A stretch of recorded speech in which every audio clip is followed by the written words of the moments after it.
देवतुल्य समाज को मैं नमन करती हूँ। जोधाना की ऐतिहासिक धरती पर आजादी के 75 साल बाद देवासी समाज ने एक इतिहास रच दिया है। उसके लिए मैं समाज बंधुओं को बहुत बहुत धन्यवाद देती हूँ।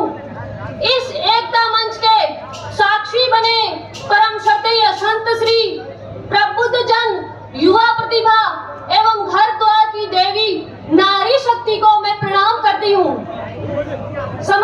चमकते सूरज के समान समाज के उन प्रतिभाओं को भी बधाई देना चाहती हूँ जिन्होंने समाज को एक नई पहचान दी है। चाहे वो शिक्षा क्षेत्र हो, चिकित्सा क्षेत्र हो, व्यवसायिक क्षेत्र हो या फिर राजनीतिक क्षेत्र हो।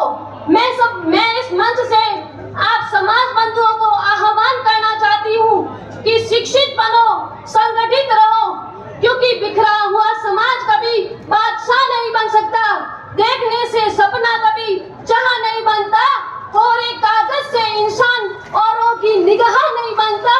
संगठित होकर विश्वास भरना सीखो, संगठित होकर विश्वास भरना सीखो। बिखरा हुआ समाज कभी बादशाह नहीं बन सकता। मैं इस मंच से आह्वान करती हूँ कि समाज में जो पिछड़े परिवार हैं उनकी सहायता करो। गरीब बच्चों के लिए हमेशा तत्पर रहो, तब जाकर हमारे समाज का उत्थान होगा। नारी शक्ति का सम्मान करो, उनकी उपेक्षाएं बंद करो। मैं आपको बताना चाहती हूँ कि जिस माँ बाप ने आपको बढ़ाकर इस लायक बनाया है कि आप समाज का भविष्य सुधारने में लगे हो, उसी तरह आप अपनी बहन बेटियों को भी इतना पढ़ाओ और आगे बढ़ाओ ताकि वो अपनी आने वाली पीढ़ी का भविष्य सुधार सके। क्योंकि ममता की मूरत माँ होती है, उस रब की सूरत माँ होती है।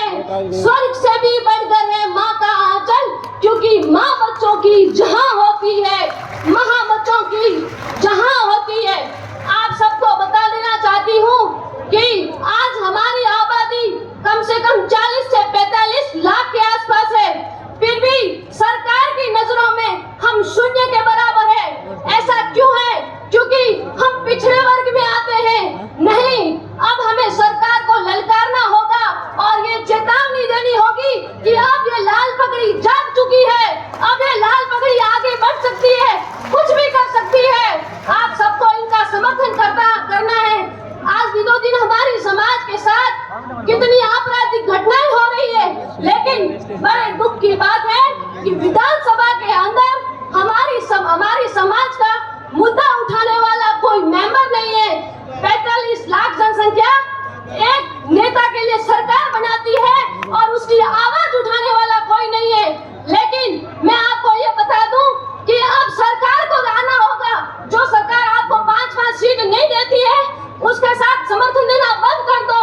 जो अंधियारों से लड़ते हैं, दुनिया उनके चरणों में दीप जलाती है। जो अंधियारों से लड़ते हैं, दुनिया उनके चरणों में दीप जलाती है। फूलों जैसी झड़ने की तैयारी करो, खुशबू उनके माथे पर तिलक लगाती है, खुशबू उनके माथे पर तिलक लगाती है। मैं आपको एक लास्ट पॉइंट बताना चाह रही हूँ, समय सीमा को ध्यान में रखने और सिर्फ एक बात बताना चाहती हूँ कि मैं पूरे राजस्थान से एक ऐसी महिला हूँ जिसने पिछली बार विधानसभा में इलेक्शन के लिए दावेदारी करी थी, लेकिन सरकार ने मुझे मौका नहीं दिया। दोनों हाथ उठा दो यदि मेरी समाज मेरे साथ में, तो मैं इस बार भी दावेदारी पेश करूंगी और विधानसभा में जाके बैठूंगी और देवासी समाज को बहुत बहुत धन्यवाद डॉक्टर कविता जी। जोरदार एक बार ताली।